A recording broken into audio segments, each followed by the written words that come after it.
This video is going to cover the topic of ratios, and we'll talk about how to define ratio and how we use and write them.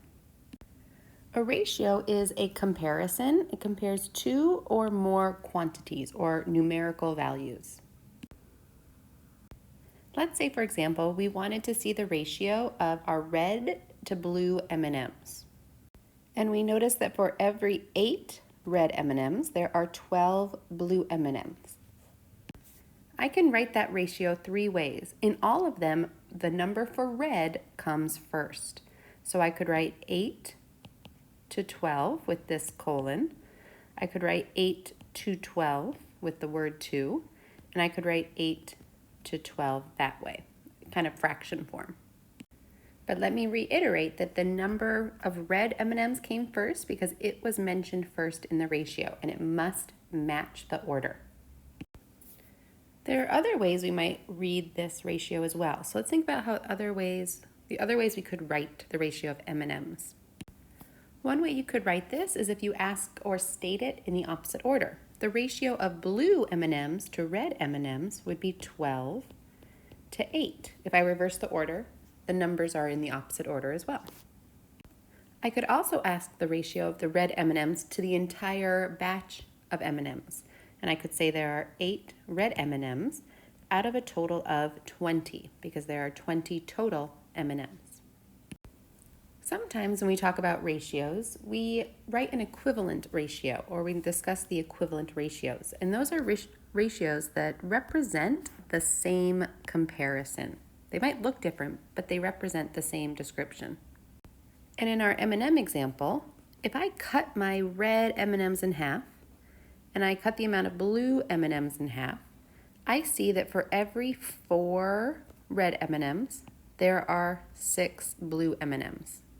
So even though before the ratio was described as 8 to 12, it would mean the same thing to say the ratio is 4 to 6. You might even be thinking you could cut that again. Let me use a different color. And you're right? For this, if I cut this in half again, there's 2.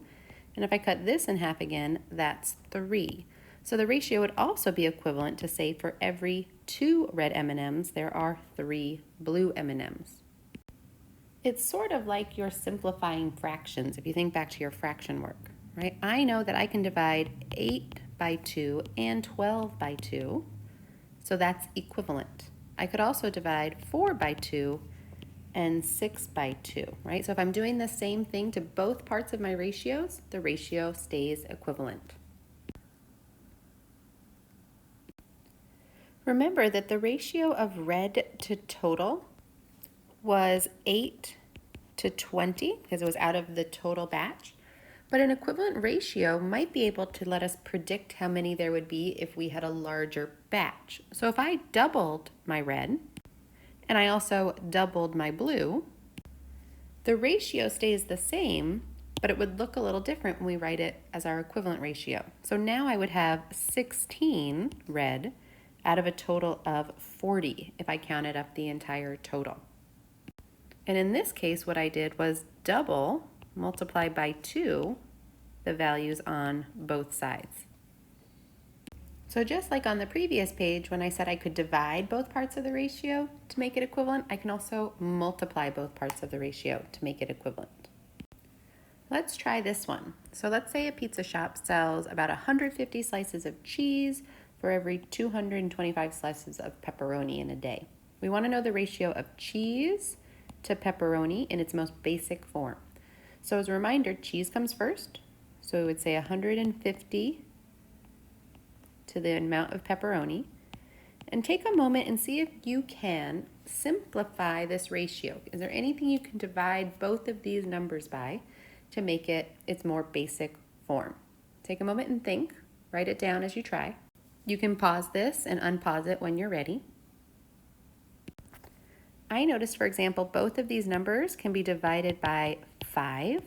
So I'm going to do that first. And I know that leaves me with 30 to 45. That's an equivalent ratio. But I'm looking at it again, and I think it can be divided by 5 again. Anything that ends in a 5 or a 0, I know can be divided by 5. which leaves me with a pretty basic ratio of 6 to 9. For every 6 cheeses, there's 9 pepperonis. But I noticed those can be divided again. So I'm going to divide both of those this time by 3. They're both divisible by 3. And I end up with 2 to 3. And that's the most basic ratio. For every 2 slices of cheese, they sell 3 slices of pepperoni. For your turn, I want you to come up with at least 3 ratios that represent the recipe that I have here, which says that for every 8 cups of water, you need 6 lemons. You need to juice out 6 lemons, right? So think of 3 ways that you could write this. You could do it as a part to part, a part to whole. You could scale it up and make it a ratio that's equivalent but looks larger. You could make it its basic ratio by scaling down. So take some time and write it out so that we can share our ideas. And remember, the goal of this video is to define ratio and to be able to write ratios. So make sure you have questions that you're wondering about that you can ask while we're in class together.